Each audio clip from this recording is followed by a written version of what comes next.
सीता ने डरते हुए कहा, मैं तो अपने हिस्से के रुपए देने को कहता हूँ, और शेष मुरारी लाल से कहा जाए कि दहेज में कुछ कमी कर दें। वे इतने स्वार्थी नहीं है कि इस अवसर पर कुछ बल खाने को तैयार न हो जाएं। अगर वह 3000 में संतुष्ट हो जाएं तो 5000 में विवाह हो सकता है।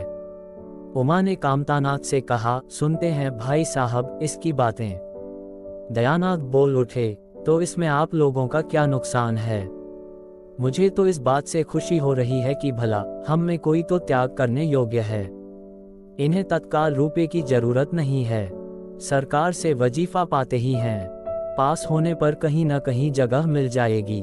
हम लोगों की हालत तो ऐसी नहीं है। कामतानाथ ने दूरदर्शिता का परिचय दिया, नुकसान की एक ही कही। हम में से एक को कष्ट हो तो क्या और लोग बैठे देखेंगे? यह अभी लड़के हैं, इन्हें क्या मालूम समय पर 1 रुपया 1 लाख का काम करता है। कौन जानता है कल इन्हें विलायत जाकर पढ़ने के लिए सरकारी वजीफा मिल जाए या सिविल सर्विस में आ जाएं। उस वक्त सफर की तैयारियों में 4-5 हजार लग जाएंगे, तब किसके सामने हाथ फैलाते फिरेंगे? मैं यह नहीं चाहता कि दहेज के पीछे इनकी जिंदगी नष्ट हो जाए। इस तर्क ने सितानाथ को भी तोड़ लिया। सोचता हुआ बोला, हाँ, यदि ऐसा हुआ तो बेशक मुझे रुपए की जरूरत होगी। क्या ऐसा होना असंभव है? असंभव तो मैं नहीं समझता, लेकिन कठिन अवश्य है। वजीफे उन्हें मिलते हैं जिनके पास सिफारिशें होती हैं, मुझे कौन पूछता है। कभी कभी सिफारिशें धरी रह जाती हैं और बिना सिफारिश वाले बाजी मार ले जाते हैं। तो आप जैसा उचित समझें। मुझे यहाँ तक मंजूर है कि चाहे मैं विलायत न जाऊं पर कुमुद अच्छे घर जाए। कामतानाथ ने निष्ठा भाव से कहा, अच्छा घर दहेज देने ही से नहीं मिलता भैया। जैसा तुम्हारी भाभी ने कहा, ये नसीबों का खेल है। मैं तो चाहता हूँ कि मुरारी लाल को जवाब दे दिया जाए और कोई ऐसा घर खोजा जाए जो थोड़े में राजी हो जाए। इस विवाह में मैं 1000 से ज्यादा नहीं खर्च कर सकता। पंडित दीनदयाल कैसे हैं? उमा ने प्रसन्न होकर कहा, बहुत अच्छे, MA BA न सही, यजमानों से अच्छी आमदनी है। दयानाथ ने आपत्ति की, अम्मा से भी पूछ तो लेना चाहिए। कामतानाथ को इसकी कोई जरूरत न मालूम हुई। बोले, उनकी तो जैसे बुद्धि ही भ्रष्ट हो गई। वही पुराने युग की बातें मुरारी लाल के नाम पर उधार खाए बैठी हैं। यह नहीं समझती कि वह जमाना नहीं रहा। उनको तो बस कुमुद मुरारी पंडित के घर जाए, चाहे हम लोग तबाह हो जाएं। उमा ने एक शंका उपस्थित की, अम्मा अपने सब गहने कुमुद को दे देंगी, देख लीजिएगा। कामतानाथ का स्वार्थ नीति से विद्रोह न कर सका। बोले, गहनों पर उनका पूरा अधिकार है, यह उनका स्त्रीधन है, जिसे चाहें दे सकती हैं। उमा ने कहा, स्त्रीधन है तो क्या वह उसे लुटा देंगी? आखिर वह भी तो दादा ही की कमाई है। किसी की कमाई हो, स्त्रीधन पर उनका पूरा अधिकार है। ये कानूनी गोरखधंधे हैं। 20,000 में तो 4 हिस्सेदार हो और 10,000 के गहने अम्मा के पास रह जाएं। देख लेना, इन्हीं के बल पर वह कुमुद का विवाह मुरारी पंडित के घर करेंगी। उमानाथ इतनी बड़ी रकम को इतनी आसानी से नहीं छोड़ सकता। वह कपट नीति में कुशल है। कोई कौशल रचकर माता से सारे गहने ले लेगा। उस वक्त तक कुमुद के विवाह की चर्चा करके फूलमती को भड़काना उचित नहीं। कामतानाथ ने सिर हिलाकर कहा, भाई, मैं इन चालों को पसंद नहीं करता। उमानाथ ने खिसिया कर कहा, गहने 10,000 से कम के न होंगे। कामता अविचलित स्वर में बोले, कितने ही के हो, मैं अनीति में हाथ नहीं डालना चाहता। तो आप अलग बैठिए, हाँ, बीच में बाजी न मारिएगा। मैं अलग रहूंगा और तुम सीता अलग रहूंगा। लेकिन जब दयानाथ से यही प्रश्न किया गया तो वह उमानाथ से सहयोग करने को तैयार हो गया। 10,000 में 2,500 तो उसके होंगे ही। इतनी बड़ी रकम के लिए यदि कुछ कौशल भी करना पड़े तो क्षम्य है। फूलमती रात को भोजन करके लेटी थी कि उमा और दया उसके पास जाकर बैठ गए। दोनों ऐसा मुंह बनाए हुए थे मानो कोई भारी विपत्ति आ पड़ी है। फूलमती ने सशंक होकर पूछा, तुम दोनों घबराए हुए मालूम होते हो। उमा ने सिर खुजलाते हुए कहा, समाचार पत्रों में लेख लिखना बड़े जोखिम का काम है अम्मा। कितना ही बचकर लिखो, लेकिन कहीं न कहीं पकड़ हो ही जाती है। दयानाथ ने एक लेख लिखा था, उस पर 5,000 की जमानत मांगी गई है। अगर कल तक जमा न कर दी गई तो गिरफ्तार हो जाएंगे और 10 साल की सजा ठुक जाएगी। फुलमती ने सिर पीट कर कहा, ऐसी बातें क्यों लिखते हो बेटा? जानते नहीं हो आजकल हमारे अदिन आए हुए हैं, जमानत किसी तरह टल नहीं सकती। दयानाथ ने अपराधी भाव से उत्तर दिया, मैंने तो अम्मा ऐसी कोई बात नहीं लिखी थी, लेकिन किस्मत का क्या करूं। हाकिम जिला इतना कड़ा है कि जरा भी रियायत नहीं करता। मैंने जितनी दौड़ धूप हो सकती थी वह सब कर ली। तो तुमने कामता से रुपए का प्रबंध करने को नहीं कहा? उमा ने मुंह बनाया। उनका स्वभाव तो तुम जानती हो अम्मा, उन्हें रुपए प्राणों से प्यारे हैं। इन्हें चाहे काला पानी ही हो जाए वह एक पाई न देंगे।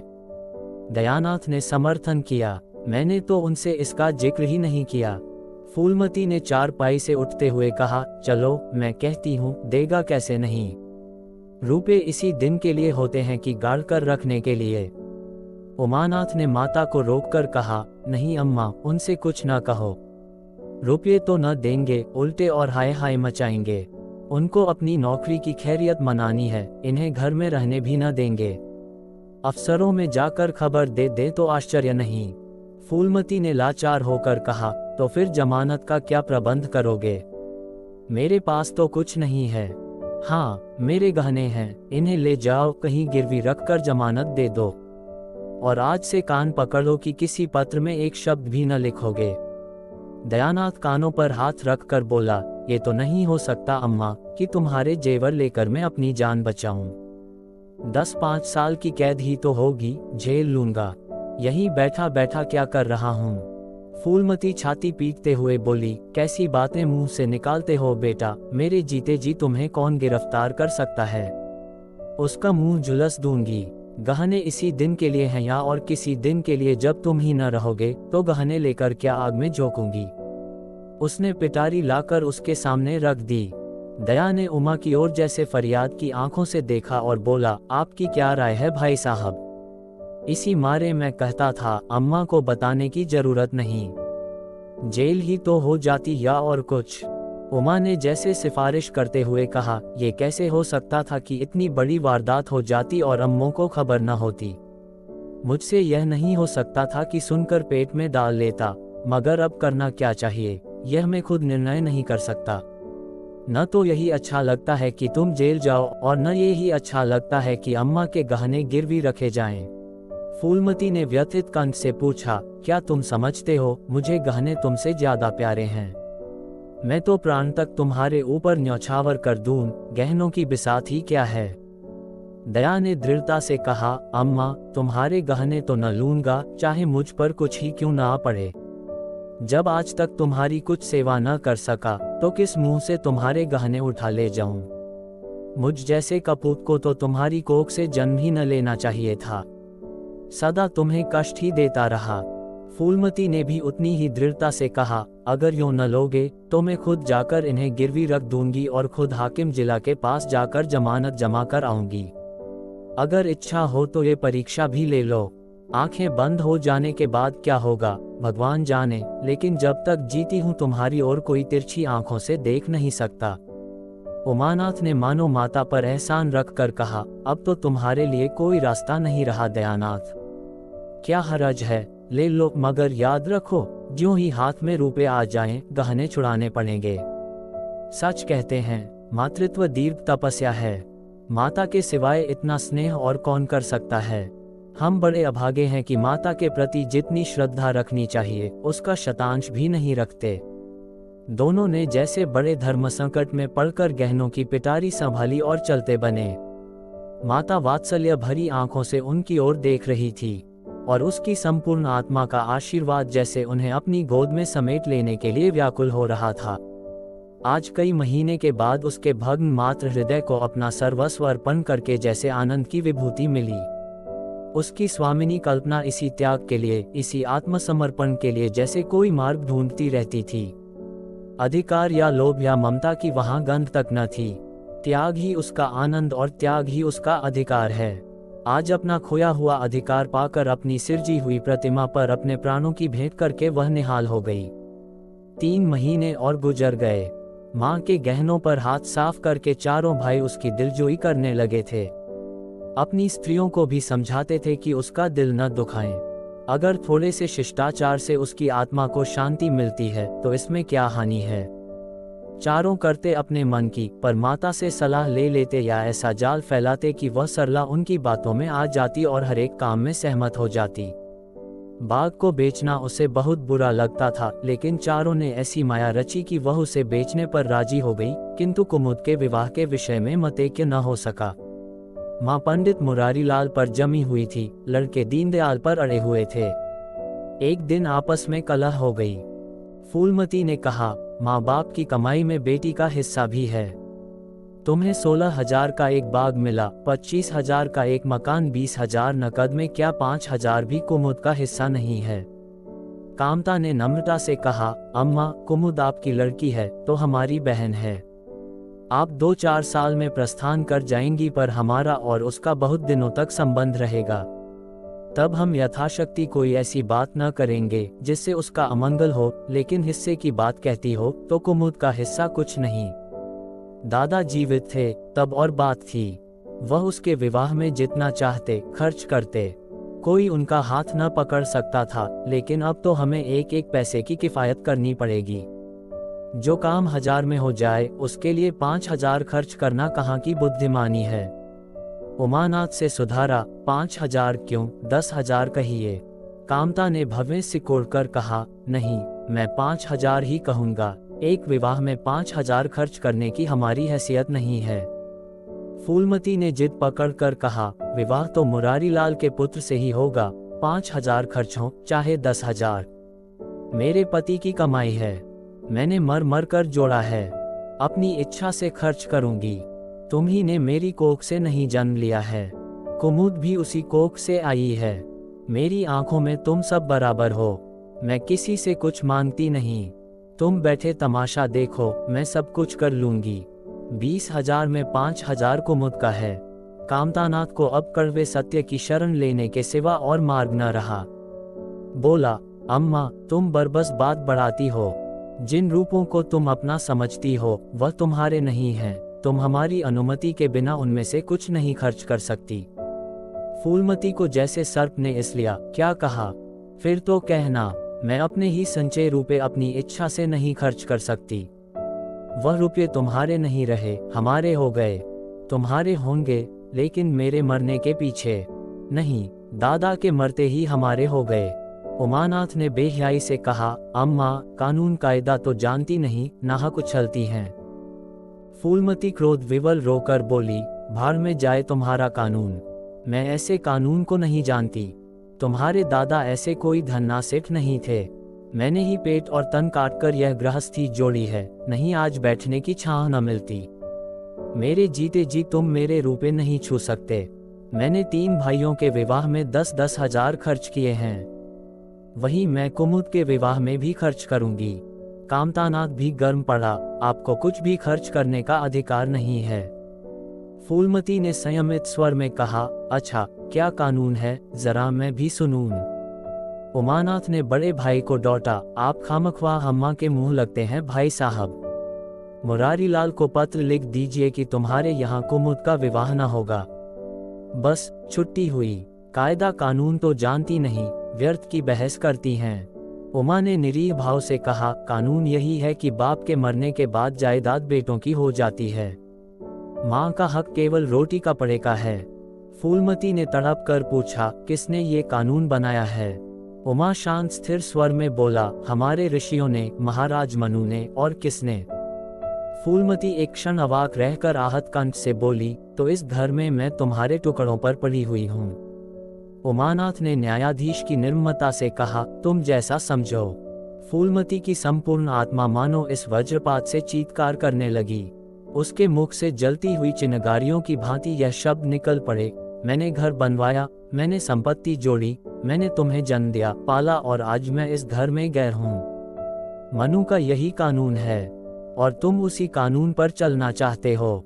अच्छी बात है, अपना घर द्वार लो, मुझे तुम्हारी आश्रिता बनकर रहवा स्वीकार नहीं। इससे कहीं अच्छा है कि मर जाऊं। वाह रे अंधेरा, मैंने पेड़ लगाया और मैं ही उसकी छांव में खड़ी नहीं हो सकती। अगर यही कानून है तो इसमें आग लग जाए।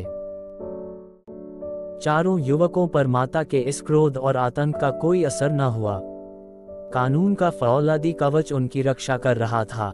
इन कांटों का उन पर क्या असर हो सकता था? जरा देर में फूलमती उठकर चली गई।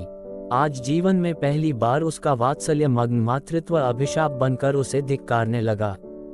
जिस मातृत्व को उसने जीवन की विभूति समझा था, जिसके चरणों पर वह सदैव अपनी समस्त अभिलाषाओं और कामनाओं को अर्पित करके अपने को धन्य मानती थी, वही मातृत्व आज उसे अग्निकुंड सा जान पड़ा, जिसमें उसका जीवन जलकर भस्म हो गया। संध्या हो गई थी। द्वार पर नीम का वृक्ष सिर झुकाए निस्तब्ध खड़ा था, मानो संसार की गति पर क्षुब्ध हो रहा हो। अस्ताचल की ओर प्रकाश और जीवन का देवता फूलवती के मातृत्व ही की भांति अपनी चिता में जल रहा था। फूलमती अपने कमरे में जाकर लेटी तो उसे मालूम हुआ उसकी कमर टूट गई है। पति के मरते ही अपने पेट के लड़के उसके शत्रु हो जाएंगे, उसको स्वप्न में भी अनुमान न था। जिन लड़कों को उसने अपना हृदय रक्त पिला पिला कर पाला, वही आज उसके हृदय पर यों आघात कर रहे हैं। अब वह घर उसे कांटों की सेज हो रहा था। जहां उसकी कुछ कद्र नहीं, कुछ गिनती नहीं, वहां अनाथों की भांति पड़ी रोटियां खाए, यह उसकी अभिमानी प्रकृति के लिए असह्य था। पर उपाय ही क्या था? वह लड़कों से अलग होकर रहे भी तो नाक किसकी कटेगी? संसार उसे थूके तो क्या और लड़कों को थूके तो क्या, बदमानी तो उसी की है। दुनिया यही तो कहेगी कि 4 जवान बेटों के होते बुढ़िया अलग पड़ी हुई मजूरी करके पेट पाल रही है। जिन्हें उसने हमेशा नीच समझा, वही उस पर हंसेंगे। नहीं, वह अपमान इस अनादर से कहीं ज्यादा हृदय विदारक था।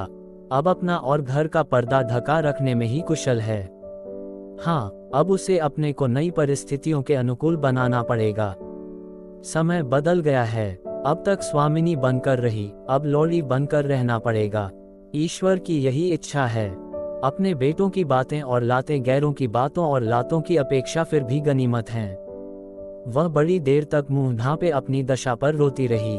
सारी रात इसी आत्मवेदना में कट गई। शरद का प्रभाव डरता डरता उषा की गोद से निकला, जैसे कोई कैदी छिपकर जेल से भाग आया हो।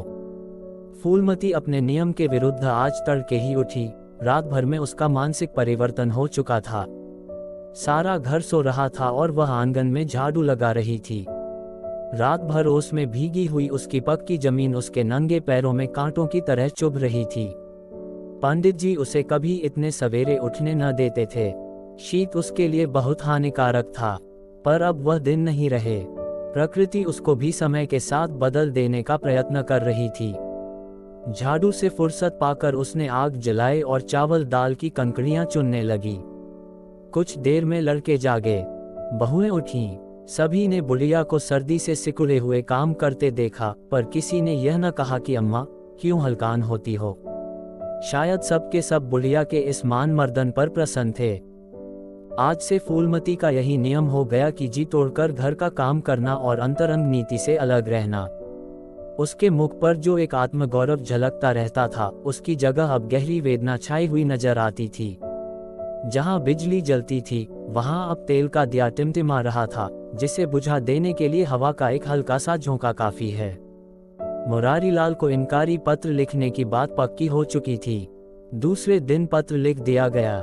दीनदयाल से कुमुद का विवाह निश्चित हो गया। दीनदयाल की उम्र 40 से कुछ अधिक थी, मर्यादा में भी कुछ हेठे थे, पर रोटी दाल से खुश थे। बिना किसी ठहराव के विवाह करने पर राजी हो गए। तिथि नियत हुई, बारात आई, विवाह हुआ और कुमुद विदा कर दी गई।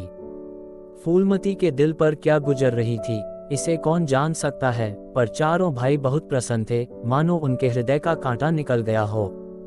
ऊंचे कुल की कन्या मुंह कैसे खोलती। भाग्य में सुख भोगना लिखा होगा, सुख भोगेगी, दुख भोगना लिखा होगा, दुख झेलेगी। हरी इच्छा बेकसों का अंतिम अवलंब है। घर वालों ने जिससे विवाह कर दिया, उसमें 1000 ऐब हो तो भी वह उसका उपास्य, उसका स्वामी है। प्रतिरोध उसकी कल्पना से परे था। फूलमती ने किसी काम में दखल न दिया। कुमुद को क्या दिया गया, मेहमानों का कैसा सत्कार किया गया, किसके यहाँ से नेवते में क्या आया, किसी बात से भी उसे सरोकार न था।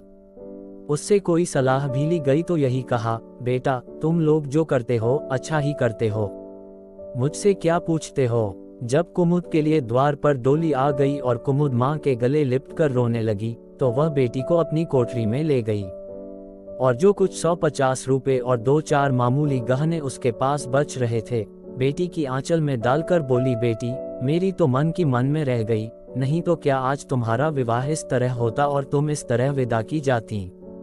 आज तक फूलमती ने अपने गहनों की बात किसी से न कही थी। लड़कों ने उसके साथ जो कपट व्यवहार किया था, इसे चाहे अब तक न समझी हो, लेकिन इतना जानती थी कि गहने फिर न मिलेंगे और मनोमालिन्य बढ़ने के सिवा कुछ हाथ न लगेगा। लेकिन इस अवसर पर उसे अपनी सफाई देने की जरूरत मालूम हुई। कुमुद ये भाव मन में लेकर जाए कि अम्मा ने अपने गहने बहुओं के लिए रख छोड़े, इसे वह किसी तरह न सह सकती थी, इसलिए वह उसे अपनी कोठरी में ले गई थी। लेकिन कुमुद को पहले ही इस कौशल की टोह मिल चुकी थी। उसने गहने और रुपए आंचल से निकालकर माता के चरणों में रख दिए और बोली, अम्मा मेरे लिए तुम्हारा आशीर्वाद लाखों रुपयों के बराबर है, तुम इन चीजों को अपने पास रखो, न जाने अभी तुम्हें किन विपत्तियों का सामना करना पड़े। फूलमती कुछ कहना ही चाहती थी कि उमानाथ ने आकर कहा, क्या कर रही है कुमुद, चल जल्दी कर, साइड टली जाती है, वह लोग हाय हाय कर रहे हैं, फिर तो 2-4 महीने में आएगी ही, जो कुछ लेना देना हो ले लेना। फूलमती के घाव पर जैसे मनो नमक पड़ गया।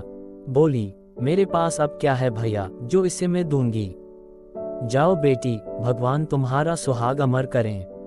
कुमुद विदा हो गई। फूलमती पछाड़ खाकर गिर पड़ी। जीवन की लालसा नष्ट हो गई। 1 साल बीत गया। फूलमती का कमरा घर में सब कमरों से बड़ा और हवादार था।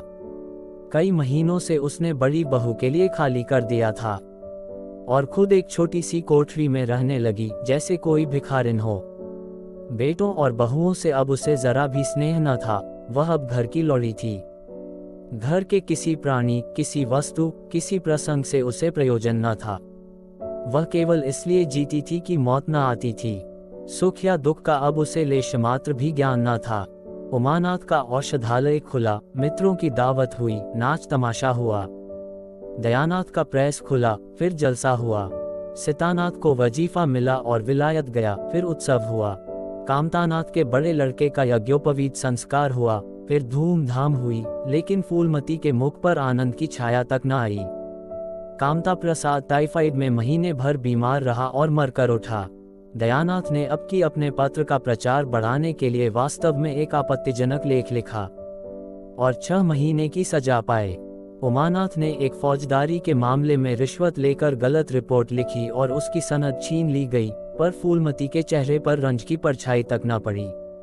उसके जीवन में अब कोई आशा, कोई दिलचस्पी, कोई चिंता न थी। बस पशुओं की तरह काम करना और खाना, यही उसकी जिंदगी के 2 काम थे। जानवर मारने से काम करता है, पर खाता है मन से। फूलमती बेकहे काम करती थी, पर खाती थी विष के कौर की तरह। महीनों सिर में तेल न पड़ता, महीनों कपड़े न धुलते, कुछ परवाह नहीं। चेतना शून्य हो गई थी। सावन की झड़ी लगी हुई थी।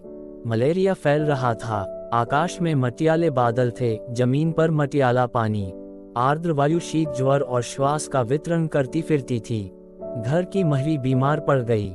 फूलमती ने घर के सारे बर्तन मांजे, पानी में भीग भीग कर सारा काम किया। फिर आग जलाए और चूल्हे पर पतीलियां चढ़ा दी। लड़कों को समय पर भोजन मिलना चाहिए। सहसा उसे याद आया, कामतानाथ नल का पानी नहीं पीते। उसी वर्षा में गंगाजल लाने चली। कामतानाथ ने पलंग पर लेटे लेटे कहा, रहने दो अम्मा, मैं पानी भर लाऊंगा, आज महरी खूब बैठ रही। फूलमती ने मटियाले आकाश की ओर देखकर कहा, तुम भीग जाओगे बेटा, सर्दी हो जाएगी। कामतानाथ बोले, तुम भी तो भीग रही हो, कहीं बीमार ना पड़ जाओ। फूलमती निर्मम भाव से बोली, मैं बीमार ना पड़ूंगी, मुझे भगवान ने अमर कर दिया है। उमानाथ भी वहीं बैठा हुआ था। उसके औषधालय में कुछ आमदनी न होती थी, इसलिए बहुत चिंतित था। भाई भावज की मुंह देखी करता रहता था। बोला, जाने भी दो भैया, बहुत दिनों बहुओं पर राज कर चुकी हैं, उसका प्रायश्चित तो करने दो। गंगा बड़ी हुई थी, जैसे समुद्र हो। क्षितिज के सामने के कुल से मिला हुआ था। किनारों के वृक्षों की केवल फुंदियों पानी के ऊपर रह गई थीं। घाट ऊपर तक पानी में डूब गए थे। फूलमती कलसा लिए नीचे उतरी, पानी भरा और ऊपर जा रही थी कि पांव फिसला। संभल न सकी, पानी में गिर पड़ी। पल भर हाथ पांव चलाए, फिर लहरें उसे नीचे खींच ले गई। किनारे पर 2-4 पंडे चिल्लाए, अरे दौड़ो, बुढ़िया डूबी जाती है। 2-4 आदमी दौड़े भी, लेकिन फूलमती लहरों में समा गई थी, उन बल खाती हुई लहरों में जिन्हें देखकर ही हृदय कांप उठता था। एक ने पूछा, ये कौन बुढ़िया थी? अरे वही पंडित अयोध्यानाथ की विधवा है। अयोध्यानाथ तो बड़े आदमी थे। हाँ थे तो, पर इसके भाग्य में ठोकर खाना लिखा था। उनके तो कई लड़के बड़े बड़े हैं और सब कमाते हैं। हाँ सब हैं भाई, मगर भाग्य भी तो कोई वस्तु है।